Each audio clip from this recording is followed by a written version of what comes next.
أعوذ بالله من الشيطان الرجيم. بسم الله الرحمن الرحيم. ما لكم لا ترجون لله وقارا وقد خلقكم أطوارا ألم تروا كيف خلق الله سبع سماوات ألم تروا كيف خلق الله سبع سماوات طباقا وجعل القمر فيهن نورا وجعل الشمس سراجا والله أنبتكم من الأرض نباتا ثم يعيدكم فيها ويخرجكم إخراجا والله جعل لكم الأرض بساطا لتسلكوا منها سبلا فجاجا قال نوح رب إنهم عصوني واتبعوا من لم يزده ماله وولده إلا خسارا ومكروا مكرا كبارا وقالوا لا تذرن آلهتكم ولا تذرن ودا ولا سواعا ولا يغوث ويعوق ونسرا وقد أضلوا كثيرا ولا تزد الظالمين إلا ضلالا.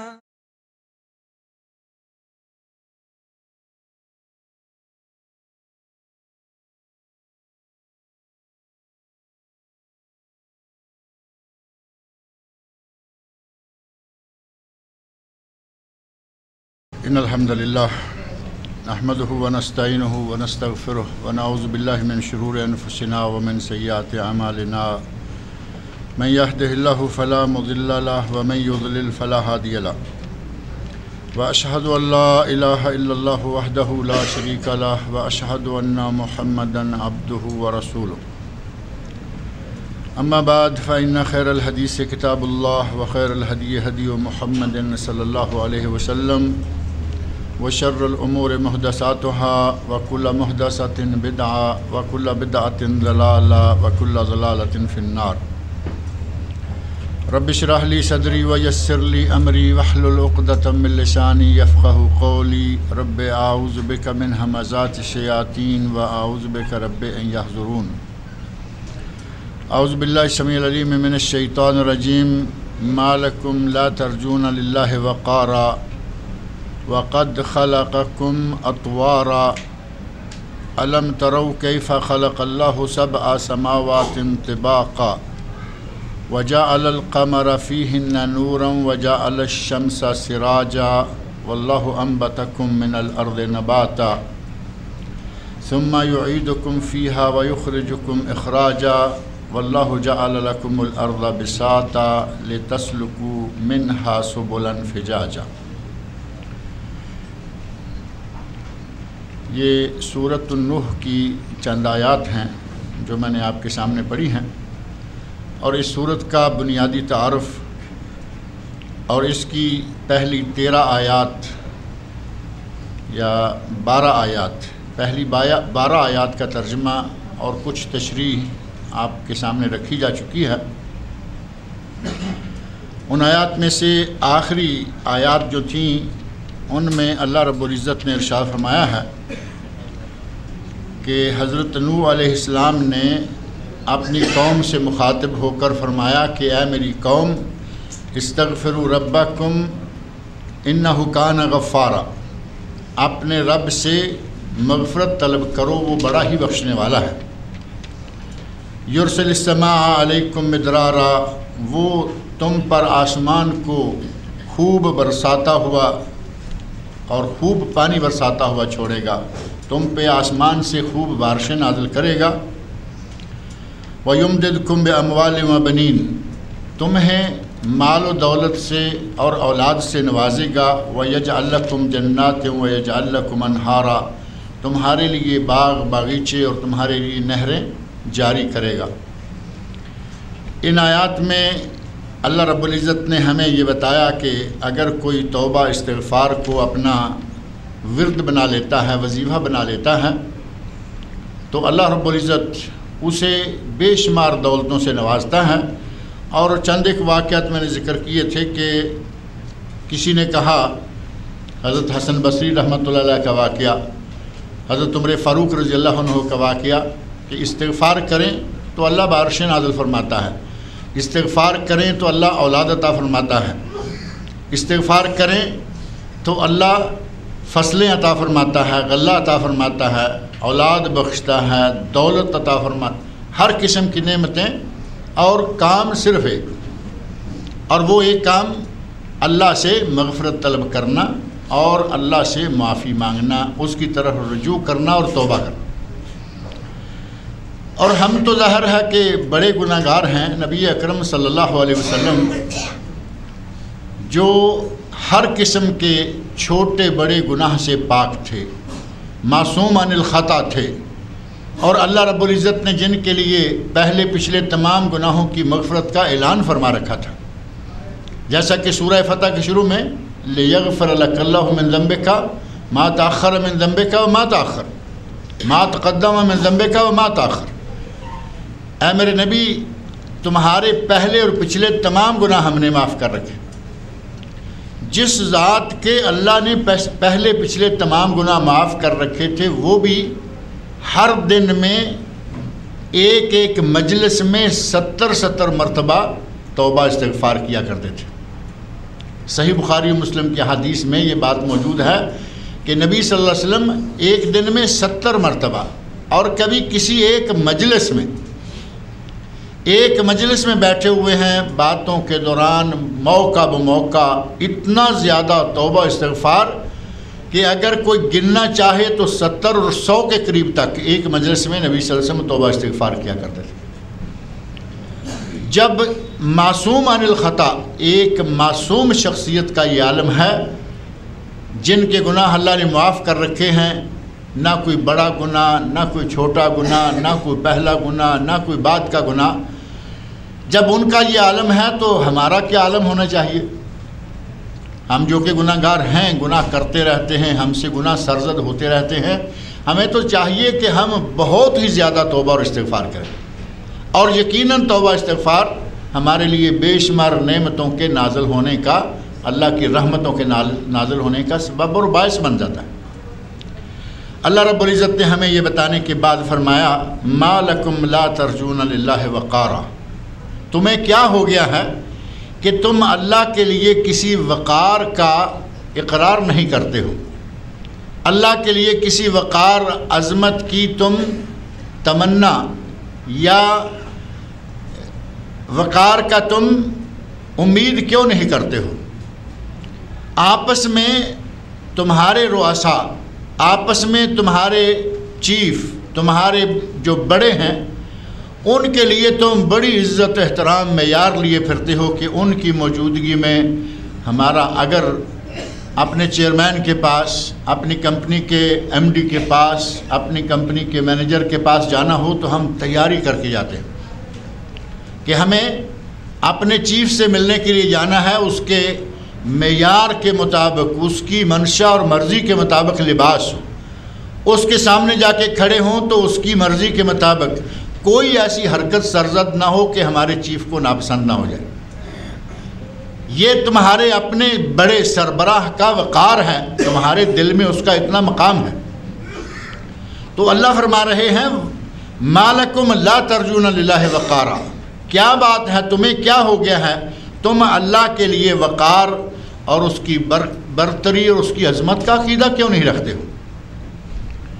اللہ کی نافرمانی کرتے ہو، تمہارے دل میں کوئی ڈر نہیں ہوتا، اپنے چیف کی، اپنے دفتر کے بڑے کی نافرمانی کرتے ہوئے تم گھبراتے ہو۔ ہمارا عالم تو یہی ہے نا کہ اپنے دفتر کے آدمی کا کبھی بھی ہم انکار نہیں کریں گے، کوئی بھی بات کہے ہر بات پر یس سر اور یس مین بنے رہتے ہیں۔ لیکن اللہ کا معاملہ آتا ہے، اذانیں ہوتی رہیں، جماعتیں ہوتی رہیں، اللہ کی طرف سے دعوتیں آتی رہیں، جو بھی ہوتا رہے، ہمارے کانوں پر جوں تک نہیں ڈوبتی۔ اللہ فرما رہے ہیں کہ اپنے رئیسوں کے لیے اتنا وقار، ان کی نافرمانی نہ ہو جائے، ان کی گستاخی نہ ہو جائے، کہیں ان کے کسی معاملہ میں ہماری طرف سے کسی بغاوت کا ارتکاب نہ ہو جائے، اور اللہ کے معاملے میں باغی تم، اللہ کے معاملے میں سرکش تم، اللہ کے احکام کی نافرمانی کرنے والے تم، ما لکم لا ترجون اللہ وقارا، تمہیں کیا ہو گیا ہے؟ تم اللہ کے لیے وقار، اللہ کے لیے برتری، اللہ کے لیے عظمت، اللہ کے لیے عظیم مقام کا اعتراف کیوں نہیں کرتے ہو؟ ما لکم لا ترجون للہ وقارا وقد خلقکم اطوارا، یہ جن کے لیے تم ہر وقت اپنی آنکھیں بچھائے رہتے ہو، ان کا تو کچھ بھی نہیں، مہینے کے بعد تمہاری محنت پر تمہیں تنخواہ دیتے ہیں، اس کے علاوہ وہ کیا کرتے ہیں؟ تم مہینہ خدمت کرتے ہو، مہینے کے بعد تمہیں تنخواہ دے دیتے ہیں، اور تم بچھے جاتے ہو، جبکہ اللہ کا معاملہ اس سے بہت مختلف اور بہت بالا ہے۔ وہ ذات ہے کہ جس نے تمہیں مہینے کے بعد نہیں، قدم قدم پر، لمحہ بلمحہ تمہیں اپنی نعمتوں سے نواز رکھا ہے، اور وہی ذات ہے جس نے وقد خلقکم اطوارا، وہ ذات جس نے تمہیں پیدا کیا طرح طرح سے، اطوار میں، ادوار میں، اللہ نے تمہیں سٹیپ بائی سٹیپ پیدا کیا، دنیا میں لایا۔ اور اللہ کے انسان کو اطوار میں پیدا کرنے کا ذکر قرآن کریم کے متعدد مقامات پر موجود ہے، کہ انسان کوئی ایسا نہیں کہ یکدم بنایا اور اس میں پھونک ماری اور اس کو اٹھا کے کھڑا کر دیا۔ انسان کے دنیا میں آنے سے پہلے کتنے سٹیپ ہیں، اور دنیا کے بعد آ کر بھی انسان کو کس طرح روز بروز اللہ رب العزت نشو و نما عطا فرماتا ہے، روز بروز اس کو بڑھاتا ہے۔ کہاں انسان ایک پانی کے قطرے کی شکل میں ہے، قرآن کریم میں اللہ نے وہ سارے ہمیں اطوار جو ہیں وہ بیان کر کے بتائے ہیں۔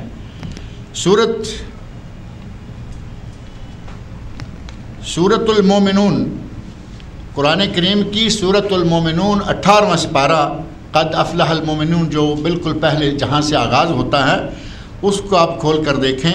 اللہ رب العزت نے سورۃ المومنون کی آیت نمبر 12، 13 اور 14 میں انسان کے تخلیق کے جو سٹیپس ہیں وہ بیان فرمائے ہیں۔ ارشاد فرمایا وَلَقَدْ خَلَقْنَا الْإِنسَانَ مِنْ صُلَالَةٍ مِّن طِينٍ، یقیناً ہم نے انسان کو مٹی کے جوہر سے پیدا کیا۔ پہلی بات یہ کہ انسان کی تخلیق مٹی سے ہوئی، مٹی کے جوہر سے انسان کو پیدا کیا گیا۔ ثم جعلناہ نطفۃ فی قرار مکین، اور پھر اسے ایک محفوظ جگہ میں نطفے کی شکل میں قرار دے دیا۔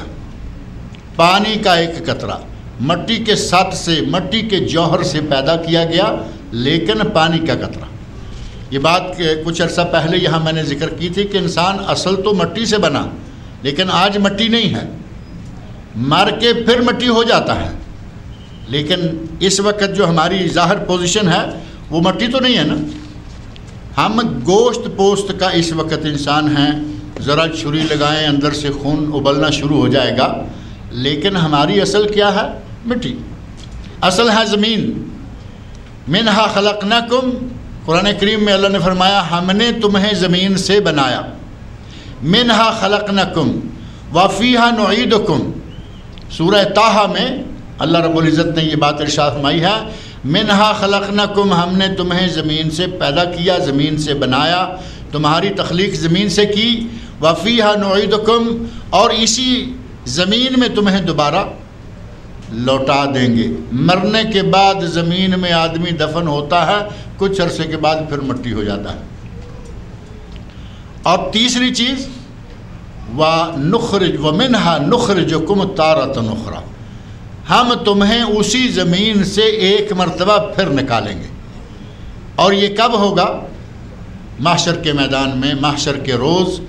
آج ہم مرتے ہیں، پہلے جنم لیتے ہیں تو مٹی سے، پھر مرتے ہیں تو مٹی میں چلے جاتے ہیں، اور بالآخر مٹی سے اٹھا کے محشر کے میدان میں یوم حشر کو ہم سب کو اکٹھے کر لیا جائے گا۔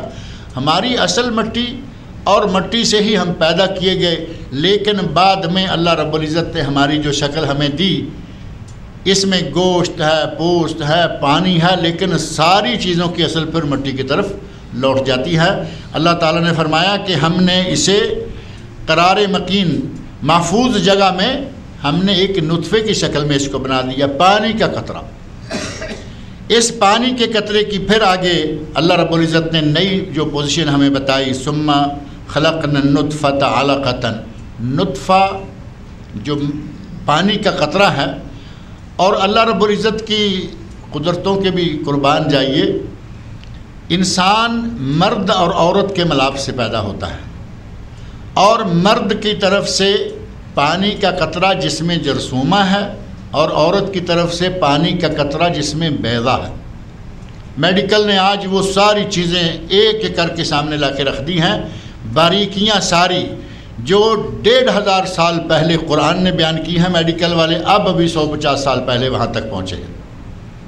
عورت کا بیضہ، مرد کا جرثومہ، اللہ رب العزت کی قدرت سے ان دونوں کے جب ملاپ کا موقع آتا ہے تو اس کے بعد وہ انسان کا ایک ابتدائی سٹیپ بنتا ہے، اور پھر اس کو اللہ نے بیان فرمایا ثم خلقنا النطفۃ علقہ، ہم نے اس نطفے کو علقہ بنایا۔ اور علقہ کیا ہے؟ ماں کے رحم میں ایک چھوٹا سا نشان ہے جو چمٹا ہوا دکھایا جاتا ہے۔ علقہ کا معنی معلق ہونا، لٹکنا۔ معنی کے اندر بھی وہ سٹیپ موجود ہے کہ ماں کا رحم جو بنایا جاتا ہے ایک غبارے کی شکل میں، اس کے کنارے پر ایسے کوئی چھوٹی سی چیز لگا کے رکھی ہوئی ہے، وہ علقہ ہے۔ اور آج یہ چھوٹا سا علقہ، کل اللہ رب العزت نے اس کو کیا شکل دی؟ فَخَلَقْنَا الْعَلَقَةَ مُضْغَةً، اب اس کو ہم نے ایک لوتھڑا بنا دیا۔ سٹیپ بائی سٹیپ پانی ہے، پھر چھوٹا سا علقہ ہے، علقہ کے بعد مضغہ ہے، فَخَلَقْنَا الْمُضْغَةَ عِظَامًا، اس کو ہم نے ہڈی کی شکل میں بدل دیا۔ فَكَسَوْنَا الْعِظَامَ لَحْمًا، اور پھر ہڈی پر ہم نے گوشت چڑھا دیا۔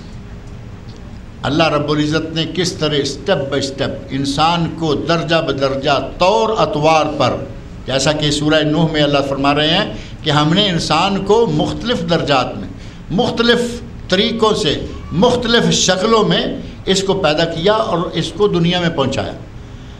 9 ماہ تک کم و بیش یہ مختلف سٹیپ ماں کے پیٹ کے اندر تبدیل ہوتے رہتے ہیں، انسان مکمل شکل اختیار کر کے دنیا میں اللہ کے حکم سے آ جاتا ہے، اور دنیا میں آنے کے بعد تو ہم اپنی آنکھوں سے پھر دیکھتے رہتے ہیں۔ آج تو میڈیکل نے ہمیں ماں کے پیٹ میں بھی اس کی ساری حالتیں جو ہیں وہ دکھا دی ہیں۔ آج کل اتنا میڈیکل تیز ہو گئی ہے کہ عورتیں ہسپتال میں جا رہی ہیں، اسکیننگ ہو رہی ہے، یہ ہو رہا ہے، یہ پتہ چل جاتا ہے کہ لڑکی ہے یا لڑکا ہے۔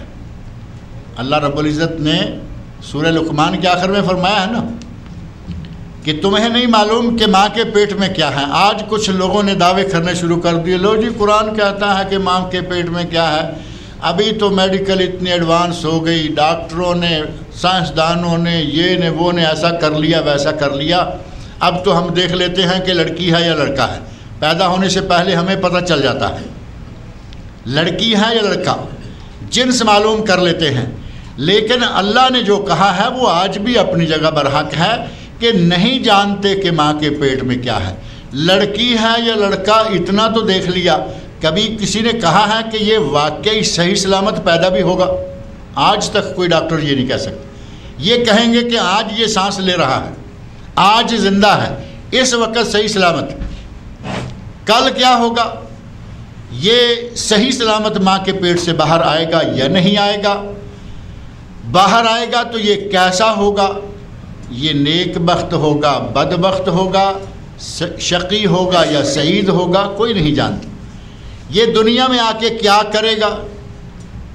کوئی نہیں جانتا۔ یہ ساری چیزیں آج بھی صرف اللہ ہی جانتا ہے۔ اللہ رب العزت نے جو فرمایا ہے وہ بالکل اپنی جگہ بجا ہے اور برحق ہے۔ اللہ رب العزت نے ہمیں انسان کی تخلیق کے یہ جو مختلف سٹیپ ہیں وہ بتائے، اور پھر فرمایا ثم انشأناہ خلقا آخر، پھر ہم نے انسان کو ایک نئی ہی شکل دے دی۔ کہاں پانی کا قطرہ، کہاں بلکہ جرثومہ پانی کا قطرہ، اور اس کے بعد علقہ، مضغہ، ہڈی، گوشت پوست، اور فرمایا کہ پھر ہم نے انسان کو ایک بہترین شکل دے دی، اور ساتھ ہی فرمایا فتبارک اللہ احسن الخالقین، برکتوں والا ہے وہ جو کہ بہترین پیدا کرنے والا ہے۔ اتنے مختلف قسم کے درجات سے، مدارج سے گزار کر ایک خوبصورت انسان کو ماں کے پیٹ سے دنیا میں لانے والا وہ بہت ہی برکتوں والی ذات ہے، بہت ہی عظمتوں والا ہے۔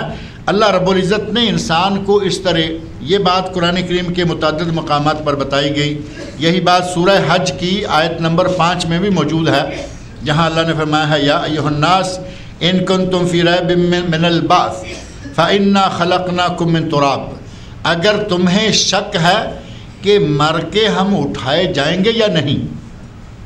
مشرکین مکہ کہا کرتے تھے نا کہ جو مر گیا وہ مر گیا، بلکہ آج تک بھی کچھ لوگ موجود ہیں جو کہتے ہیں کہ مرنے کے بعد کیا اٹھایا جائے گا، کیسے اٹھایا جائے گا۔ اللہ ان لوگوں سے یا ایسے ذہن سے جو قیامت تک بھی آنے والے ہیں ان سے مخاطب ہو کر فرما رہا ہے یا ایھا الناس، اے لوگو، مسلمان ہو تو، عیسائی ہو تو، سکھ ہو، ہندو ہو، یہودی ہو، چاہے کوئی بھی ہو، یہاں اللہ نے یا ایھا الناس کہہ کے مسلمانوں کے لیے نہیں، کسی ایک کے لیے نہیں، بلکہ تو پورے بنی نوع انسان سے مخاطب ہو کر فرمایا یا ایھا الناس، اے لوگو، ان کنتم فی ریب، اگر تمہیں شک ہے، اگر تم شک میں ہو من البعث، کہ مرنے کے بعد اٹھایا جائے گا، انسان کو مرنے کے بعد اٹھایا جائے گا، اگر اس میں کوئی شک ہے تو پھر غور کرو فَإِنَّا خَلَقْنَاكُم مِّن تُرَاب، ہم نے تمہیں مٹی سے بنایا ہے، ثم من نطفہ، پھر نطفے کی شکل، ثم من علقہ، پھر علقہ کی شکل، ثم من مضغہ مخلقۃ وغیر مخلقہ، پھر ہم نے مضغہ لوتھڑا۔ اللہ رب العزت نے یہاں سورہ حج کی آیت 5 اور سورہ فرقان کی آیت 61 المومنون کی، سورۃ المومنون میں اور سورہ حج میں اللہ نے انسان کے اطوار جو ہیں وہ الگ الگ بیان فرمائے کہ اگر تمہیں یہ شک ہے کہ مرنے کے بعد اللہ کیسے اٹھائے گا تو تمہیں اپنی تخلیق کے مختلف جو مدارج ہیں ان پر غور کر لینا چاہیے کہ جس اللہ نے پانی کے قطرے سے تمہیں مختلف شکلیں دے کر دنیا میں جو لا سکتا ہے، دنیا میں تمہیں بچپن، لڑکپن، جوانی، بڑھاپا، مختلف عمر کے مراحل سے گزار کر لے جاتا ہے، زمین میں مرنے کے مٹی ہو جانے کے بعد وہ تمہیں دوبارہ اٹھانے پر بھی قادر ہے۔ ابو جہل کے بارے میں ایک معروف واقعہ کہتے ہیں کہ کسی قبر کے پاس سے گزرا، ہاتھ میں کوئی ہڈی کا ٹکڑا آ گیا، ہڈی کا ٹکڑا اٹھایا، بوسیدہ پرانی ہڈی تھی، تو ظاہر ہے کہ بوسیدہ پرانی ہڈی کو پکڑ کر ایسے کریں تو وہ ایسے ہو جاتی ہے جیسے آٹا ہے، آٹے کی طرح، میدے کی طرح، گرد و غبار کی طرح، تو وہ ایسے ہلاتے ہوئے کہہ رہا ہے کہ یہ کہہ رہا ہے اٹھے گا، یہ اٹھایا جائے گا۔ نبی صلی اللہ علیہ وسلم نے جب یہ باتیں بیان کی کہ مرنے کے بعد اٹھایا جائے گا تو کہتا ہے کہ یہ اٹھایا جائے گا۔ اللہ رب العزت نے اس قسم کے ذہن والوں کا جواب قرآن کریم کے اندر دے دیا سورہ دہر، سورہ دہر کے بالکل شروع میں، کہ ہم نے انسان کو کس انداز سے بنایا، لم یکن شیئا مذکورا، ہم نے انسان کو اس وقت شکل دی، اس وقت اس کو وجود بخشا جب کہ اس کا دنیا میں ذکر تک نہیں تھا۔ جب ذکر تک نہیں تھا، پہلے اس کا کوئی ماڈل نہیں تھا، کوئی نمونہ نہیں تھا، پہلے اس کا کوئی ہمارے پاس سکیچ نہیں تھا، جب اس وقت جس خالق نے اسے بنا لیا وہ مرنے کے بعد، مٹی ہو جانے کے بعد اسے دوبارہ اٹھانے پر قادر کیوں نہیں ہوگا؟ اللہ رب العزت ان تمام امور پر قادر ہے، مرنے کے بعد وہ اٹھائے گا اور یقیناً اٹھائے گا، اچھے برے ہر قسم کے اعمال کا جائزہ لیا جائے گا۔ اللہ تعالیٰ نے فرمایا کہ تم اللہ کے لیے وقار کا اعتراف کیوں نہیں کرتے ہو؟ وَقَدْ خَلَقَكُمْ أَطْوَارًا، حالانکہ اس نے تمہیں طرح طرح سے پیدا کیا ہے، تمہیں مختلف طریقوں سے، کہاں پانی کا قطرہ تھا، کہاں ایک 6 فٹ کا، 5.5 فٹ کا، 5 فٹ کا انسان جو ہے وہ دنیا میں آ جاتا ہے۔ اور اللہ چاہتا تو ان اطوار میں اللہ کی قدرت سے بعید نہیں۔ آج ڈاکٹروں نے یہ تو کہہ دیا کہ ہمیں پتہ ہے لڑکی ہے یا لڑکا، لیکن اللہ چاہے تو یہ لڑکی یا لڑکا اپنے ماں کے پیٹ میں ہی ہو، اس کے سننے کی طاقت اللہ چھین لے۔ اللہ کے ہاتھ میں ہے یا نہیں؟ اللہ چاہے بچہ جو ہمیں ڈاکٹروں نے دکھایا کہ یہ بالکل آنکھیں بھی اس کی ٹھیک نظر آتی ہیں، یہ میڈیکلی مکمل فٹ ہے، اللہ چاہے تو دنیا میں آنے سے پہلے اس کو نابینا کر دے۔ اللہ چاہے تو وہ بچہ دنیا میں آ جائے، اس کے ہاتھ پاؤں سب چیزیں مکمل ہوں، لیکن اس کی ٹانگیں کام نہیں کر رہی، وہ اپاہج۔ بچے اپاہج پیدا ہوتے ہیں، بچے اندھے پیدا ہوتے ہیں، بچے بہرے پیدا ہوتے ہیں۔ بچوں میں بعض دفعہ ایسا ہوتا ہے کہ عجیب الخلقت بچے پیدا ہو جاتے ہیں، عجیب الخلقت، نیچے سارا انسانی دھڑ جو ہے وہ ایک ہے، اوپر سر 2 لگے ہوئے، ایک جسم پر 2 سر، اور کوئی ایسا ہے کہ ہاتھ کی انگلیاں 6 ہیں، کسی کا کوئی شکل، کسی کا کوئی شکل۔ اللہ رب العزت ہی جانتا ہے کہ وہ ماں کے پیٹ میں بچے کو کن کن اطوار سے گزارے گا، کس کو کس انداز سے وہ دنیا میں بھیجے گا، اس کا علم صرف اللہ کو ہے، کوئی ڈاکٹر کوئی سائنسدان اس کے بارے میں نہیں بتا سکتا۔ تو اللہ رب العزت نے فرمایا وَقَدْ خَلَقَكُمْ أَطْوَارًا، حالانکہ اس نے تمہیں طرح طرح سے مختلف اطوار میں پیدا کیا۔ أَلَمْ تَرَوْا كَيْفَ خَلَقَ اللَّهُ سَبْعَ سَمَاوَاتٍ طِبَاقًا، یہ تو انسان کی تخلیق کے بارے میں ہے۔ فرمایا کہ تم اپنی اس کائنات کو نہیں دیکھتے، اس دنیا کی مختلف چیزوں پر نگاہ دوڑا کر نہیں دیکھتے، کیا تم نہیں دیکھتے؟ أَلَمْ تَرَوْا كَيْفَ خَلَقَ اللَّهُ سَبْعَ سَمَاوَاتٍ طِبَاقًا، اللہ نے 7 آسمان تہ بتہ، ایک آسمان کے اوپر دوسرا، پھر اوپر دوسرا، پھر اوپر دوسرا، 7 آسمان اللہ رب العزت نے کیسے بنائے ہیں، کیا تم اس کی طرف نہیں دیکھتے ہو؟ آج دنیا میں کسی بڑی سے بڑی بلڈنگ کو اگر آپ دیکھیں جس پہ ساری دنیا کے انجینئر کام لگے رہے، لیکن کوئی ایسی بلڈنگ آپ کو نظر نہیں آئے گی جس کی چھت کے نیچے کوئی نہ کوئی پلر نہ ہو، 1 پلر 2 پلر 10 پلر، مختلف قسم کے پلر۔ اللہ رب العزت نے اتنی بڑی چھت بنائی، کہیں کوئی پلر نہیں۔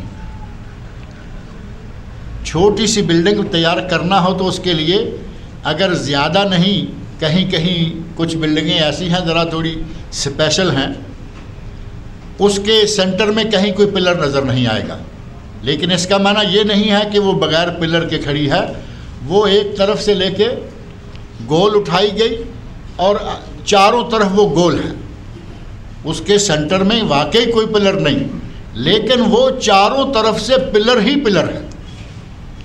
کراچی میں ایک مسجد ہے، بہت بڑی مسجد ہے، چھوٹی سی بھی نہیں، بہت بڑی مسجد ہے، بلا شبہ سینٹر میں کوئی پلر نہیں، لیکن چاروں طرف سے پلر ہی پلر ہے۔ اللہ رب العزت نے آسمان کو بغیر، ساری دنیا گھوم جائیے، آپ کو کہیں کسی جگہ سے آسمان زمین پر لگا ہوا نظر نہیں آئے گا۔ اس مسجد کو تھوڑی دور گھوم کر جائیں، آگے آپ کو چاروں طرف اس کی دیواریں نظر آئیں گی۔ ایسی ہی ایک مسجد عجمان میں ہے، UAE کا چھوٹا سا ایک شہر ہے عجمان، اس میں بھی ایک مسجد میں نے دیکھی، وہ اسی کراچی والی مسجد کی طرز کی بنی ہوئی ہے، لیکن وہ بہت چھوٹی ہے۔ مثال کے طور پر اس کمرے کو آپ گول کر لیں تو اس سائز کی وہ ہوگی، کراچی والی اس سے کافی بڑی ہے۔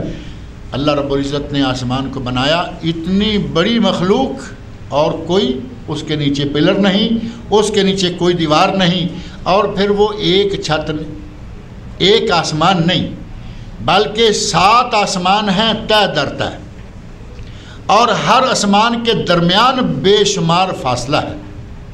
اللہ رب العزت نے اتنی بڑی بڑی مخلوقات بنائیں۔ اللہ نے فرمایا کہ تم اپنی ذات میں دیکھو، وفی انفسکم، فرمایا کہ تمہارے اپنے نفس میں، تمہارے اپنے اندر اللہ کی پہچان موجود ہے۔ پھر اس کائنات کو دیکھو، کائنات میں اللہ کی پہچان موجود ہے، اس مخلوق میں خالق کی پہچان پائی جاتی ہے۔ 7 آسمان اللہ نے کس طرح تہ در تہ بنائے ہیں۔ وَجَعَلَ الْقَمَرَ فِيهِنَّ نُورًا وَجَعَلَ الشَّمْسَ سِرَاجًا، آسمانوں کو بنا دیا، اور پھر آسمانوں کو ایسے نہیں چھوڑ دیا بلکہ آسمانوں میں مختلف چیزیں لگائیں جن کے ساتھ آسمانوں کو مزین کر دیا، جیسا کہ قرآن کریم میں ایک جگہ فرمایا وَلَقَدْ زَيَّنَّا السَّمَاءَ بِمَصَابِيحَ، ہم نے آسمان کو مزین کیا، آسمان کو خوبصورت بنایا، اس میں ہم نے دیے لگا دیے۔ اور وہ دیے کیا ہیں؟ لالٹینیں کون سی ہیں؟ ستارے۔ آپ رات کو کسی وقت کھلی جگہ میں نکل کر، اب یہاں نیچے باہر نکل جائیں گے، آپ کو آسمان سے ستارے نظر نہیں آئیں گے، چاروں طرف اتنی روشنیاں ہیں، اتنی بجلی ہے۔ کبھی تھوڑا باہر نکل کر آسمان کو دیکھیں، آپ کو رنگ برنگے چھوٹے چھوٹے ٹمٹماتے ہوئے 1 2 نہیں، لاکھوں نہیں، کروڑوں ستارے جو ہیں وہ نظر آئیں گے۔ آسمان میں ایک خوبصورتی محسوس ہوگی۔ اللہ نے فرمایا کہ ہم نے آسمان کو مزین کر دیا ستاروں کے ساتھ، اور صرف ستارے نہیں بلکہ آسمان میں ہی اللہ نے فرمایا چاند بھی ہے، سورج بھی ہے۔ روشنی کے لیے چاند ہے، رات کو روشنی کے لیے چاند ہے کیونکہ رات کو سورج نہیں ہے، اور دن کے وقت سورج ہے۔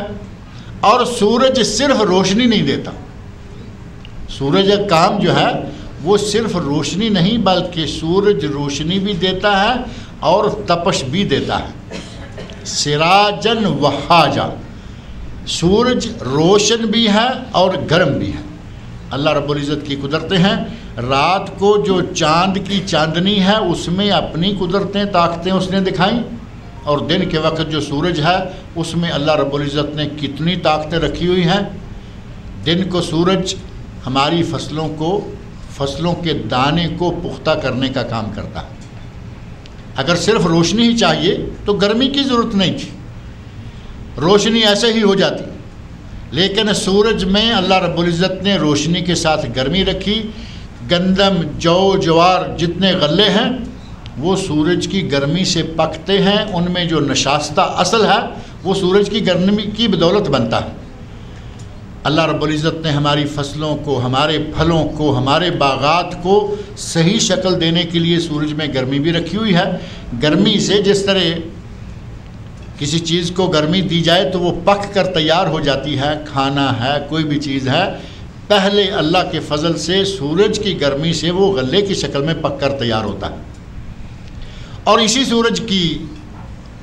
سورج کا ایک فائدہ ہمیں یہ بھی ہے کہ یہ کتنا سورج ہے، کتنا یہ دنیا سے لاکھوں گنا بڑا سورج جو ہے اس کا دنیا سے لاکھوں گنا بڑا رقبہ ہے، اور گرمی کی کوئی انتہا نہیں۔ آپ دیکھیں کہ کہاں زمین اور آسمان کا کتنا کروڑوں میلوں کا فاصلہ ہے، کروڑوں اربوں میلوں کا فاصلہ، اور وہاں سے اس کی گرمی کتنی آ جاتی ہے۔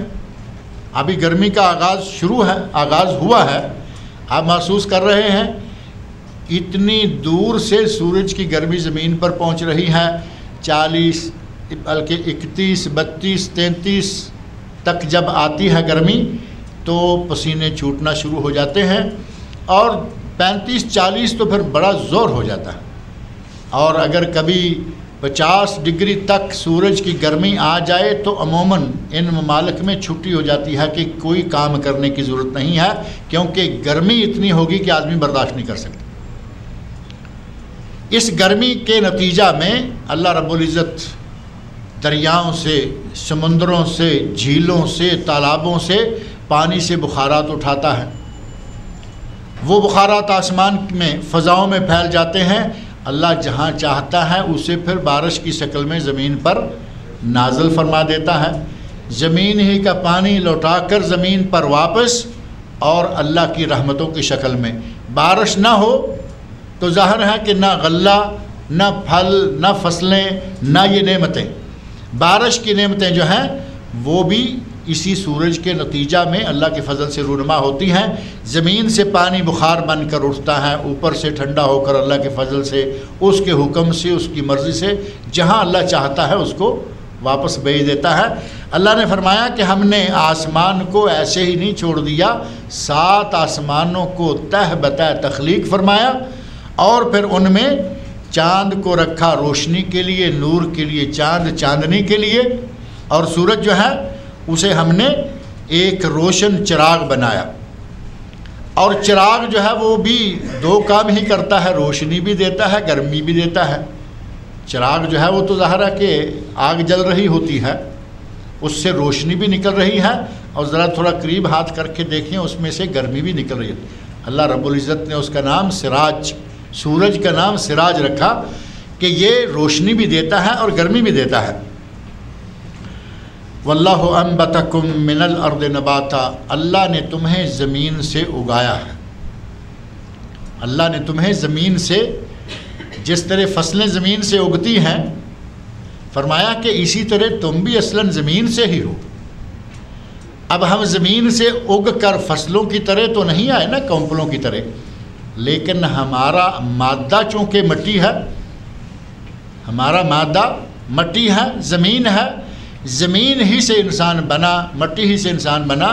تو فرمایا واللہ انبتکم من الارض نباتا، اور تم کو زمین سے ایک خاص اہتمام کے ساتھ اللہ نے اگایا ہے، مٹی سے بنایا اور اس کے بعد مختلف شکلیں جو ہیں وہ دی گئیں. ثم یعیدکم فیہا، جس طرح زمین پر پہلے فصلیں نہیں تھی، اللہ تعالیٰ نے زمین سے فصلیں اگائیں، اسی طرح زمین پر پہلے انسان نہیں تھا، اللہ تعالیٰ نے انسان بنایا. آدم علیہ السلام سے پہلے زمین پر کوئی انسان تھا؟ نہ زمین پر تھا، نہ آسمان پر تھا، نہ جنت میں تھا، نہ جہنم میں تھا، کیونکہ انسان تھا ہی نہیں. پہلے انسان حضرت آدم علیہ السلام. آدم علیہ السلام کی تخلیق جو ہے وہ مٹی سے ہوئی، زمین سے ہوئی. وَآدَمُ مِن تُرَابٍ إِنَّ أَكْرَمَكُمْ عِندَ اللَّهِ أَتْقَاكُمْ، فرمایا کہ تم مٹی سے ہو، آدم علیہ السلام مٹی سے تھے، اور تم میں سے اللہ کے نزدیک معزز و مکرم سب سے زیادہ وہ ہے جو زیادہ تقوی والا ہے. اصل ہماری مٹی ہے. جس طرح فصلوں کو اللہ رب العزت نے زمین سے اگایا، اسی طرح فرمایا کہ ہم نے اے انسان تمہیں بھی زمین سے ہی بنایا، مٹی سے تمہیں بنایا. ثم یعیدکم فیہا، اور مرنے کے بعد تمہیں دوبارہ مٹی میں لوٹا دیں گے. انسان مر کے ظاہر ہے کہ قبر میں گیا، قبر کے پیٹ میں گیا، گویا کہ مٹی میں گیا. اور کوئی کسی بھی شکل میں وفات پائے، وہ طبی موت مرے، وہ ایکسیڈنٹ میں مرے، وہ ڈوب کر مرے، وہ جل کر مرے، کہیں دب کر مرے، آخر تو مٹی میں جائے گا نا. اگر کسی کا جنازہ ہوا، اسے غسل دیا گیا، کفن دیا گیا، تب بھی قبر میں. اور اگر کوئی جل گیا تو وہ کہاں جائے گا؟ آخر اس کی راکھ جو ہے وہ بھی مٹی میں جائے گی. اگر سمندر میں ڈوب گیا، اسے مچھلی نے کھا لیا یا کسی اور کیڑے مکوڑے نے کھا لیا، تو وہ کہاں جائے گا؟ وہ مچھلی مرے گی، وہ بھی مٹی میں. چاہے کوئی کس حالت میں وفات پائے، کسی حادثے میں یا طبی موت، چارپائی پر، جنگل میں، پانی میں، فضا میں، ہوا میں، ہر شکل میں اسے دوبارہ مٹی میں ہی جانا ہوگا. فرمایا ثم یعیدکم فیہا، تمہیں زمین سے بنایا، تمہیں زمین میں ہی لوٹا دیا جائے گا. وَيُخْرِجُكُمْ إِخْرَاجًا، اور تمہیں پھر زمین سے وہ اللہ نکال لے گا. محشر کے روز، قیامت کے روز اللہ تعالیٰ زمین سے انسانوں کو نکال لے گا. اور نبی اکرم صلی اللہ علیہ وسلم ارشاد فرماتے ہیں انا اول من ينشق عنه القبر ولا فخر، زمین سے محشر کے دن سب سے پہلے نبی سے فرماتے ہیں کہ میں اٹھایا جاؤں گا. انا اول من ينشق عنه القبر، میں پہلا انسان ہوں کہ جس کی قبر پھٹے گی اور میں باہر نکالا جاؤں گا. ولا فخر، اور آپ فرماتے ہیں کہ مجھے اس پر کوئی فخر نہیں ہے. انا سید ولد آدم ولا فخر، میں آدم علیہ السلام کی ساری اولاد کا سردار ہوں، لیکن مجھے اس پر کوئی فخر نہیں ہے. فخر تکبر تو نیک لوگوں کا کام ہی نہیں ہے. نبی صلی اللہ علیہ وسلم فرماتے ہیں کہ اللہ نے مجھے یہ بھی نعمت دی، یہ بھی نعمت دی، لیکن مجھے کوئی فخر نہیں ہے، یہ اس کی دی ہوئی نعمت ہے. فرمایا وَيُخْرِجُكُمْ اخراجا، اللہ تعالیٰ تمہیں زمین سے پھر اسی طرح نکال لے گا. محشر کا میدان ہوگا، سارے لوگ، آج کوئی جل کر مرا، آج کوئی ڈوب کر مرا، آج کوئی جانوروں کے منہ میں گیا، آج کوئی قبر کے پیٹ میں گیا، بالآخر اللہ رب العزت قبر سے، زمین سے ہر کسی کو دوبارہ زندہ کر لے گا، اٹھا لے گا. اگر دوبارہ زندہ کر کے اٹھا کر اللہ کے سامنے کھڑے کرنے کا تصور نہ ہو، آخرت میں اچھے برے عمل کے حساب کا کوئی تصور نہ ہو، تو اس دنیا میں کوئی عجیب سی حالت ہو جائے، جو چاہے جیسے چاہے کرے. مسلمانوں کو یا اللہ کے ماننے والوں کو یہی ایک تصور ہے جو صرف سیدھی راہ چلنے پر مجبور کرتا ہے کہ تمہیں مرنے کے بعد اٹھایا جائے گا، اللہ کے سامنے کھڑا کیا جائے گا، اور قیامت کے دن تمہیں اپنے عملوں کا جواب دینا ہوگا. وہ جواب جو ہے وہ ہمیں مجبور کرتا ہے کہ ہم غلط سلط راہوں کو اختیار نہ کریں بلکہ سیدھی راہ پہ رہیں. نبی اکرم صلی اللہ علیہ وسلم ارشاد فرماتے ہیں قیامت کا دن ہوگا، قبروں سے اٹھائے جانے کے بعد قیامت کے دن اپنی جگہ پہ آدمی موجود ہوگا، اس کے قدم ذرا برابر وہاں سے ہلنے نہ پائیں گے جب تک کہ 4 چیزوں کے بارے میں اس سے سوال نہ کر لیا جائے. لا تزول قدم عبد حتی یسأل عن 4، بندے کے قدم اس کے اپنے پاؤں اپنی اس زمین سے ہلنے نہیں پائیں گے، جہاں وہ موجود ہے اس سے آگے پیچھے نہیں ہو پائے گا جب تک 4 چیزوں کے بارے میں سوال نہ کر لیا جائے اور اس سے پوچھنا لیا جائے. اور وہ 4 چیزیں کیا ہوں گی؟ اللہ عمر کے بارے میں پوچھے گا، ان عمرہ فیما ابلا، تمہیں 70 سال 100 سال 150 سال 900 سال عمر دی تھی، کہاں گزاری؟ نیکیوں میں یا برائیوں میں؟ اللہ کی اطاعت میں یا عیش کوشی میں؟ اور ایک لفظ ہے وَعَنْ شَبَابِهِ، یہ پوچھا جائے گا کہ جوانی کا عالم کہاں گزارا؟ عمر تو ساری ہے نا، اس میں چھوٹی عمر، بڑی عمر، بڑھاپا، سمجھدار عمر. خاص جوانی کے بارے میں سوال ہوگا کہ جوانی کیسے گزاری، کیونکہ جوانی میں آدمی بے مہار ہو سکتا ہے، جوانی میں آدمی دیوانگی کی راہ اختیار کر سکتا ہے. خاص طور پر جوانی کے بارے میں سوال ہوگا کہ وہ کہاں گزاری. اسی طرح مال کے بارے میں سوال ہوگا، وَعَنْ مَالِهِ مِنْ أَيْنَ اكْتَسَبَ وَفِيمَ أَنْفَقَ، بندے سے پوچھا جائے گا کہ تو نے مال کہاں سے کمایا تھا اور پھر مال کو کہاں لگایا تھا. وَعَنْ عِلْمِهِ، وَعَنْ عِلْمِهِ، علم کے بارے میں سوال ہوگا کہ جو تم نے علم حاصل کیا تھا اس پہ کچھ عمل بھی کیا یا صرف علم ہی حاصل کر لیا تھا. اس محشر کے میدان میں اللہ رب العزت ہر کسی کو اٹھا کے لائے گا. یہ تصور اگر ہمارے ذہن میں رہے، یہ بات ذہن میں رہے کہ ہم نے مرنے کے بعد اٹھایا جانا ہے، اٹھائے جانے کے بعد ہم سے سوال ہوگا، ہمارے حساب کتاب دنیا میں اچھے برے جتنے اعمال ہوں گے سب ہمارے سامنے آئیں گے. اگر یہ بات ہمارے ذہن میں رہے تو ہم سیدھے رہ سکتے ہیں. اور جن کے ذہن میں نہ موت، نہ قبر، نہ حشر، نہ آخرت، وہ دہریہ ٹائپ انسان، نہ اسے کوئی سزا کا خوف اور نہ خطرہ، نہ مر کر دوبارہ اٹھنے کا تصور، وہ آدمی شتر بے مہار ہو جاتا ہے. اللہ رب العزت ہمیں اسلام کی تعلیمات کو اپنے سامنے رکھنے اور فکر آخرت کرنے کی توفیق عطا فرمائے. اللہ تعالیٰ نے فرمایا ثم یعیدکم فیہا، تمہیں دوبارہ اسی میں لوٹا دیا جائے گا. وَيُخْرِجُكُمْ اخراجا، اور تمہیں زمین سے اللہ دوبارہ نکال لے گا. وَاللَّهُ جَعَلَ لَكُمُ الْأَرْضَ بِسَاطًا، اللہ نے تمہارے لیے زمین کو فرش بنایا ہے. اللہ نے تمہارے لیے زمین کو ایک پلین فرش بنایا ہے. کیوں؟ لِتَسْلُكُوا مِنْهَا سُبُلًا فِجَاجًا، تاکہ اس کی کشادہ راہوں میں تم چلو پھرو. اگر پہاڑوں کو دیکھا جائے، ساری دنیا پہاڑوں ہی کی شکل میں ہوتی تو ظاہر ہے کہ چلنے پھرنے میں مشقت ہو جاتی، تکلیف ہو جاتی. ہمیں بڑا شوق چڑھتا ہے کہ ہم جا کے غار حرا دیکھیں، غار ثور دیکھیں، جبل نور پر، جبل ثور پر جائیں، جہاں پہلی وحی نازل ہوئی وہاں جائیں، جہاں نبی صلی اللہ علیہ وسلم ہجرت کے موقع پر چھپے رہے 2-3 راتیں وہاں جائیں. لیکن آپ کو معلوم ہے وہاں جانے کے لیے بڑی مشقت اٹھانی پڑتی ہے. آہستہ آہستہ راستوں میں کئی جگہ رک کے بیٹھ کے، اب چھوٹی چھوٹی دکانیں راستوں میں لگی ہوئی ہیں، وہاں سے ٹھنڈا لے رہے ہیں، یہ کر رہے ہیں. اگر اسی طرح ساری دنیا ہوتی، اسی پہ زندگی گزارنا پڑتی تو معاملہ بڑا مشکل ہو جاتا. اللہ رب العزت فرمایا کہ کشادہ راہیں، تمہارے لیے کھلے راستے بنا دیے، زمین کو بچھا دیا. یہاں اللہ رب العزت نے فرمایا کہ واللہ جعل لکم الارض بساطا، اللہ نے تمہارے لیے زمین کو فرش بنایا.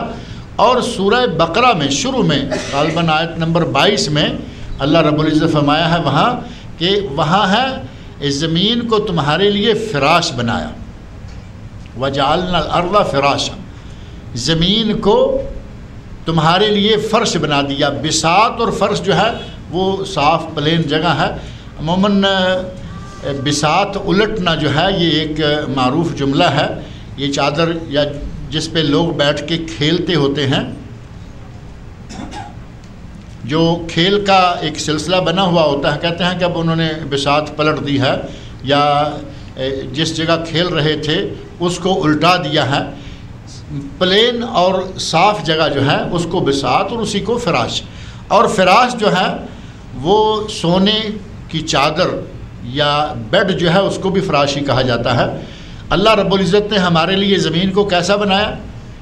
بہترین فرش، بہترین صاف اور پلین جگہ، تاکہ تم اس میں کشادہ راہوں پر چلو. اللہ رب العزت کی یہ بھی عنایت ہے. اگر سارا پہاڑوں کی ہی کی طرح سلسلہ ہوتا تو مشکل ہو جاتی. اگر سارے کا سارا چلنے کے لیے اگر اللہ نے ہمارے لیے یہ فراش کی بجائے صرف ریت ہی ریت بنا دی ہوتی تو ظاہر ہے کہ پلین تو ہوتی لیکن چلنے کے لیے ہمارے لیے مشکل ہو جاتا. اللہ رب العزت نے ہمارے لیے قدم قدم پر اس زندگی کو سہل بنانے کے لیے ہر قسم کی نعمت انسان کو مہیا فرمائی. اس زمین کو ہماری مرضی کا بنا دی. پہاڑ بھی رکھے ان کی بھی ضرورت ہے، ریگستان بھی رکھے ان کی بھی ضرورت ہے، اچھی زرخیز زمینیں بھی رکھی ان کی بھی ضرورت ہے. اللہ رب العزت نے انسان کی جس جس معاملے میں ضرورت تھی وہ چیزیں دنیا میں بنا کر وہ ساری کی ساری نعمتیں انسان کو عطا فرمائیں. قال نوح الرب انہم عصونی، حضرت نوح علیہ السلام اپنے رب سے مخاطب ہو کر کہتے ہیں اے اللہ ان لوگوں نے میری نافرمانی کی.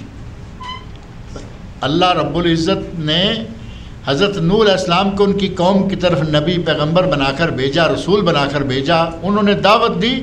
اس قوم نے 1000 برس کی دعوت کے باوجود نوح علیہ السلام کی دعوت کو قبول نہیں کی. آپ اندازہ کریں کہ 1000 برس 950 سال دعوت و تبلیغ کا کام حضرت نوح علیہ السلام نے کیا، اور پھر آخر میں آ کر کہتے ہیں کہ اے اللہ انہم عصونی، ان لوگوں نے میری نافرمانی کی ہے. اے اللہ ان لوگوں نے میری بات کو مانا نہیں، قبول نہیں کیا. واتبعوا من لم یزدہ مالہ وولدہ الا خسارا. اے اللہ انہوں نے میری بات تو نہیں مانی، لیکن اتباع کن کی ہے؟ ان لوگوں کی اتباع کی ہے جن کی اولاد ہے، جن کے پاس مال ہے. جن کے پاس مال بھی ہے، اولاد بھی ہے، اور جن کے مال اور اولاد نے ان کو سوائے نقصان کے کسی چیز میں اضافہ نہیں کیا. مال دیا انہوں نے اپنے مال کو بھی ایسے طریقے سے استعمال کیا کہ وہ بھی ان کے لیے نقصان دہ ہوا. اللہ نے ان کو اولاد کی دولت سے نوازا تو اولاد بھی ان کے لیے نقصان دہ ہی بنی. آپ اندازہ کر سکتے ہیں مال اللہ کی نعمت ہے، اگر اسے صحیح استعمال کریں تو وہ ہمارے لیے بہت ہی بڑی نعمت ہے، اور اگر مال کو غلط استعمال کیا جائے تو وہی ہمارے لیے نقصان کا باعث بن جائے گی. مال سے شراب خریدیں، مال سے یہ کریں، مال سے زناکاریاں کریں، یہ سارے کے سارے خسارے کا سبب. اور اللہ کی دی ہوئی نعمت اولاد ہے، اولاد کی اگر تربیت صحیح نہ کریں گے تو کیا نتیجہ ہوگا؟ ہمارے لیے نقصان کا باعث بن جائے گی. وہی اولاد جو انسان کے دل کو ٹھنڈک پہنچاتی ہے، وہی اولاد کبھی کبھی ایسا ہوتا ہے انسان کی اپنی کمزوری، اس اولاد کی اپنی قسمت، کہ انسان خواہش کرتا ہے کہ اے اللہ مجھے تو نے یہ نہ دیا ہوتا تو اچھا. ایسے واقعات سننے میں آتے رہتے ہیں کہ لوگ اپنی اولاد، اپنا بیٹا، اپنی بیٹی، کسی نہ کسی کے بارے میں یہ تک کہہ جاتے ہیں کہ یہ تو کبھی ہمارے یہاں پیدا ہی نہ ہوتا تو اچھا تھا. یہ تھی بہت بڑی نعمت، لیکن کبھی کبھی یہ نعمت جو ہے وہ زحمت بن جاتی ہے. حضرت نوح علیہ السلام کہتے ہیں کہ اے اللہ ان لوگوں نے میری اتباع تو نہیں کی، میری تو انہوں نے نافرمانی کی ہے، میری بات تو نہیں مانی، لیکن انہوں نے ان لوگوں کی بات مانی من لم یزدہ مالہ وولدہ الا خسارہ، جن کے مال اور اولاد نے انہیں صرف خسارے میں اضافہ کیا، ان کے لیے خسارے میں اضافے کا باعث بنی، مال بھی اور اولاد بھی ان کے لیے کوئی اچھا نتیجہ نہیں لائی۔ وَمَكَرُوا مَكْرًا كُبَّارًا، اور ان لوگوں نے سخت فریب کیا، ان لوگوں نے حضرت نوح علیہ السلام کی قوم نے سخت فریب، مَكَرُوا مَكْرًا كُبَّارًا۔ اور یہ مکر کبار کیا تھا؟ حضرت نوح علیہ السلام کے بارے میں کہتے کہ اگر یہ نبی ہے، یہ کہتا ہے کہ میں اللہ کا رسول ہوں، اگر یہ رسول ہے تو اس میں کوئی خاص چیزیں ہونی چاہیے تھی، اس کے ساتھ فرشتوں کی مدد ہونی چاہیے تھی، اس کے پاس یہ ہونا چاہیے تھا، اس کے پاس علم غیب ہونا چاہیے تھا، یہ تو ہماری طرح ہی ہے۔ بلکہ یہ تک کہتے کہ دیکھو نوح علیہ السلام کو اگر 2-4 لوگوں نے مانا بھی ہے تو وہ کون سے لوگ ہیں؟ جنہوں نے مانا بھی ہے وہ کون ہیں؟ وہ غریب غربا لوگ ہیں، نادار قسم کے لوگ ہیں۔ اور یہی باتیں مکہ والوں نے نبی صلی اللہ علیہ وسلم کے بارے میں بھی کہیں، کہا کہ دیکھو کل تک ہماری بکریاں چراتا تھا، کل تک ہماری بکریاں چراتا تھا، آج کہتا ہے میں نبی ہوں۔ اور ساتھ ہی یہ کہتے کہ اسے جن نے، ابلیس نے اسے چھو لیا ہے، اسے دیوانہ یا باولا کر دیا ہے۔ نوح علیہ السلام کے بارے میں یہ باتیں ہوئی، نبی صلی اللہ علیہ وسلم کے بارے میں بھی یہی باتیں اہل مکہ نے کی۔ اور جس طرح جو رویہ نوح علیہ السلام کی قوم نے ان کے ساتھ اختیار کیا، وہی رویہ نبی صلی اللہ علیہ وسلم کے ساتھ قریش مکہ نے کیا۔ میں نے اس کا سورہ نوح کا بالکل شروع میں تعارف کرتے ہوئے یہ بات کہی تھی، تعارف کرواتے ہوئے کہ اللہ نے مشرکین مکہ کا نام لے کر یہاں کوئی بات نہیں کہی، لیکن پورے کا پورا جو واقعہ ہے یہ بیان کر کے اشارتاً مکہ والوں سے کہہ دیا کہ دیکھو نوح علیہ السلام نے اپنی قوم کو دعوت دی، قوم نہیں مانی، اور ان کا انجام کیا ہوا؟ سارے کے سارے لوگوں کو پانی سے، طوفان سے غرق کر دیا گیا۔ اگر تم بھی میرے نبی کی بات نہ مانو گے تو تمہیں بھی میں غرق کرنے پر، تباہ کرنے پر، ہلاک کرنے پر قادر ہوں۔ جو بات یہاں نوح علیہ السلام کی قوم نے مکر کی شکل میں وَمَكَرُوا مَكْرًا كُبَّارًا، ان لوگوں نے بڑا سخت فریب اور مکر کیا، یہی کہ نوح علیہ السلام کے پیچھے لوگ لگنے نہ پائیں، ان کی دعوت کو لوگ قبول نہ کریں، کہا کہ یہ دیوانہ ہے، یہ پاگل ہے، یہ ایسے ہے، یہ نبی کہلواتا ہے، نبی ہوتا تو یہ ہوتا اور وہ ہوتا، وہی ساری باتیں جو بعد میں نبی صلی اللہ علیہ وسلم کے بارے میں بھی آ کے کہی گئیں۔ وَقَالُوا، اور کہا لَا تَذَرُنَّ آلِهَتَكُمْ، کہا کہ اپنے معبودوں کو نہ چھوڑو، اور وہ معبود کون ہیں؟ وَلَا تَذَرُنَّ وَدًّا وَلَا سُوَاعًا وَلَا يَغُوثَ وَيَعُوقَ وَنَسْرًا، یہ 5 وہ معبود جو حضرت نوح علیہ السلام کی قوم کے پنجتن تھے۔ یہ پہلے آغاز میں ہی تعارف کے ضمن میں نے یہ بات بھی ذکر کی تھی کہ نوح علیہ السلام کی قوم، ایسے ہمارے آج کے لوگوں میں بھی پنجتن پاک ہیں، کچھ لوگوں نے پنجتن پاک بنائے ہوئے ہیں، نوح علیہ السلام کی قوم میں بھی ایسے ہی پنجتن تھے۔ کہتے ہیں وَقَالُوا لَا تَذَرُنَّ آلِهَتَكُمْ، اپنے معبودوں کو مت چھوڑو، اپنے معبودوں کے ساتھ لگے رہو، ان کی عبادت پوجا پاٹ میں لگے رہو، جمے رہو۔ وَلَا تَذَرُنَّ، اور نہ چھوڑو، کس کو؟ وَدًّا، ایک ان میں سے ایک کا نام ود ہے، دوسرا سواعن، ایک سوا ہے، تیسرا ولا یغوث، یغوث ولا یعوق، یعوق ولا نصر، 5 ود، سوا، یغوث، یعوق اور نصر۔ کہتے ہیں کہ یہ تمہارے جو 5 معبود ہیں ان کی عبادت ترک نہ کرنا، یہ نوح جو بھی کہتا ہے اسے کہنے دو۔ اور یہ 5 جو ہیں، ان 5 کے بارے میں بعض اہل علم نے لکھا ہے کہ ان کی مختلف شکلیں تھیں۔ اصل میں حضرت نوح علیہ السلام کی قوم کے کچھ نیک لوگ تھے یہ، ان نیک لوگوں، صحیح بخاری تفسیر، کتاب التفسیر، تفسیر سورہ نوح علیہ السلام، نبی اکرم صلی اللہ علیہ وسلم نے ان 5 کا تعارف اس انداز سے کروایا کہ یہ نوح علیہ السلام کی قوم کے نیک لوگ تھے۔ شیطان آیا، اس نے آ کے کہا کہ یہ نیک لوگ ہیں، یہ مر گئے ہیں، ان کے تم مجسمے بناؤ، اسٹیچو تیار کرو، تمہیں یاد دلاتے رہیں گے ان کے مجسمے کہ یہ نیک لوگ تھے، یہ نیکی کیا کرتے تھے، سخاوت کیا کرتے تھے، نمازیں پڑھتے تھے، یہ کرتے تھے۔ جب تم ان کے وہ مجسمے دیکھو گے تو تمہیں نیکی کرنے کی ترغیب ملے گی۔ پہلے ان لوگوں کو یہ کہہ کے ان کے مجسمے بنوائے، اور جب یہ قوم، یہ نسل ختم ہو گئی، اگلی نسل آئی، اولاد آئی، تو ان کے کان میں آ کے شیطان نے یہ پھونک مار دی کہ تمہارے بڑے تو ان کی پوجا کیا کرتے تھے، ان کی تم بھی پوجا کیا کرو۔ تو ان لوگوں نے ان مجسموں کی پوجا شروع کر دی۔ اس انداز سے نوح علیہ السلام کی قوم میں شرک آ گیا۔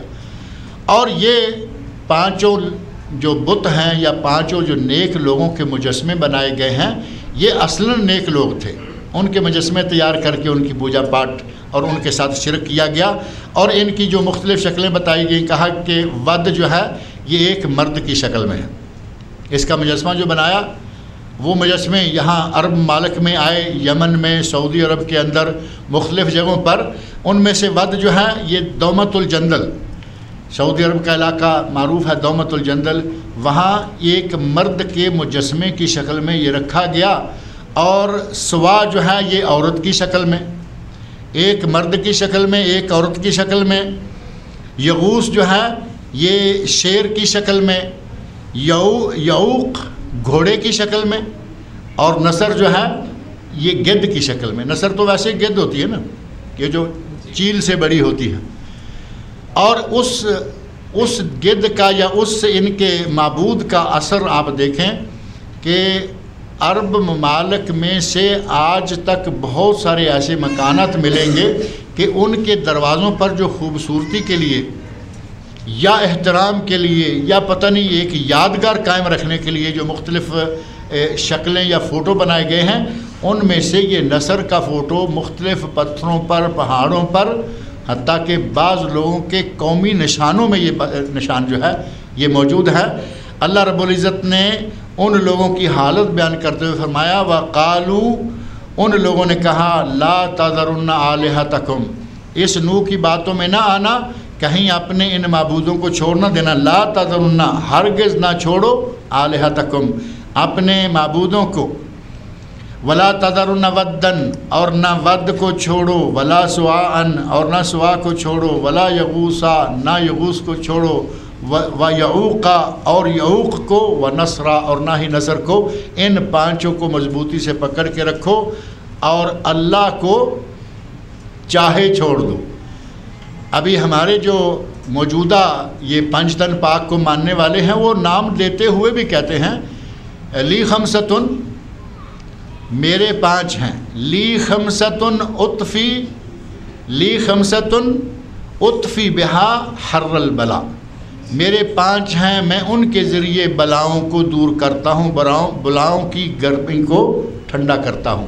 اب اللہ کا نام تو اس میں نہیں آتا نا، المصطفیٰ والمرتضیٰ والحسنین والفاطمہ، یہ پورا ان کا عقیدہ سمجھ لیں کہ بلاؤں کو دور کرتا ہوں میں پانچ کے ذریعے، اس میں مصطفیٰ ہیں، مرتضیٰ ہیں، یعنی علی مرتضیٰ، مصطفیٰ محمد مصطفیٰ صلی اللہ علیہ وسلم، والحسنین، حضرت حسن اور حسین، والفاطمہ، اللہ اس میں نہیں آتا نا۔ انہوں نے بھی وہی معاملہ کیا کہ ان پانچ کو نہ چھوڑو، ہمارے بھی کہتے ہیں کہ پانچ ہی ہیں۔ اللہ رب العزت ہمیں اس طرح کے پانچوں کو، اللہ رب العزت ہمیں اس طرح کے شرک کرنے سے محفوظ رکھے۔ 5، 50، 500 ہمارا صرف معبود کون ہے؟ اللہ ہے، اور ایک ہے۔ اللہ تعالی ہمیں اپنی عبادت کرنے کی، اللہ تعالی ہمیں جب بھی موقع دے صرف اسے پکارنے کی توفیق سے نوازے۔ اللہ تعالی مجھے اور آپ سب لوگ کو قرآن کریم پڑھنے، سمجھنے اور اس کے احکام پر عمل کرنے کی توفیق عطا فرمائے۔ ایک سوال کسی نے، بلکہ 2 سوال ہیں۔ ایک سوال یہ ہے، کہتے ہیں کہ آج کل کے دور میں جو مولوی حلالہ نکال رہے ہیں، کیا یہ حلالہ نبی پاک کے دور میں تھا یا نہیں تھا؟ پہلی چیز یہ ہے کہ یہ جو حلالہ نکال رہے ہیں نا، یہ انہوں نے ہی نکالا ہے، یہ مولویوں نے ہی نکالا ہے، نبی صلی اللہ علیہ وسلم کے دور میں قرآن کریم کے نزول کے وقت صحابہ کے تابعین کے یہ کسی دور میں بھی نہیں تھا۔ اور قرآن نے جو ہمیں طریقہ بتایا ہے وہ یہ ہے کہ اگر کسی نے اپنی بیوی کو طلاق دے دی، ایک طلاق دی، 3 مہینے کے اندر اندر اسے رجوع کا حق حاصل ہے، یہ طلاق رجعی۔ پھر کبھی طلاق دے دی، اسے پھر 3 مہینے یا 3 حیض پیریڈ کے اندر رجوع کرنے کا حق حاصل ہے، یہ بھی رجعی ہو گئی۔ اگر کسی نے پھر تیسری طلاق دے دی تو اب یہ رجوع نہیں کر سکتا، حتیٰ تنکح زوجن غیرہ، جب تک کہ یہ عورت کسی دوسرے شوہر سے نکاح نہ کرے۔ دوسرے شوہر سے نکاح کرے اور اگر وہ نکاح پری پلانڈ ہو، طے ہو کہ ہمیں 5 دن کے بعد 4 دن کے بعد یہ بیوی واپس چاہیے، طلاق چاہیے، تو آپ سمجھتے ہیں کہ یہ کون سا نکاح ہوگا؟ شیعہ میں جائے تو متع اور ہمارے مولوی کے پاس آئے تو حلالہ۔ متع جو ہے وہ باعث لعنت فعل ہے اور یہ بھی باعث لعنت فعل ہے۔ نبی صلی اللہ علیہ وسلم نے اس آدمی کو جس کے بارے میں کہا گیا کہ حلالہ نکال رہے ہیں، اور مولوی کا لکھا ہوا ہے، مولوی بہت ہیں جو ایسا کرتے ہیں، ان پہ لعنت فرمائی، اسے تیس المستعار کہا کہ یہ کرائے کا سانڈ ہوتا ہے۔ اب مولوی کے ساتھ کرائے کا سانڈ لفظ لگاتے ہوئے کچھ محسوس ہوتا ہے نا، لیکن اللہ کے رسول صلی اللہ علیہ وسلم نے چاہے مولوی ہو چاہے غیر مولوی ہو، جو یہ کام کرتا ہے اسے کرائے کا سانڈ، اور نبی صلی اللہ علیہ وسلم فرمایا کہ محلل اور محلل لہو، جس کے لیے حلالہ کیا جائے اور جو حلالہ کرے وہ دونوں ملعون ہیں، لعنتی۔ یہ حلالہ کیا رہا؟ یہ تو حرامہ ہو گیا، یہ حلالہ نہیں، یہ حرامہ ہے۔ جس تحلیل کا ذکر اللہ نے فرمایا ہے کہ یہ اس وقت تک حلال نہیں ہوگی جب تک دوسرے شوہر سے نکاح نہ کرے۔ اب دوسرا شوہر مر جائے، یہ بیوہ ہو کر واپس آ سکتی ہے، دوسرا شوہر جو ہے اس کے ساتھ بھی کسی وجہ سے انبن ہو جائے، طلاق ہو جائے، تب واپس آ سکتی ہے۔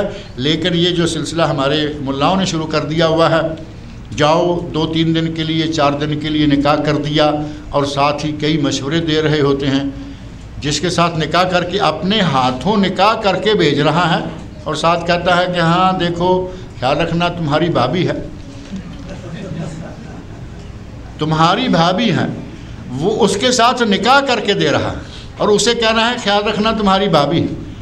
یعنی اس قسم کی حرکتیں کر کے مولویوں نے ہمارے دین کو بدنام کر رکھا ہے۔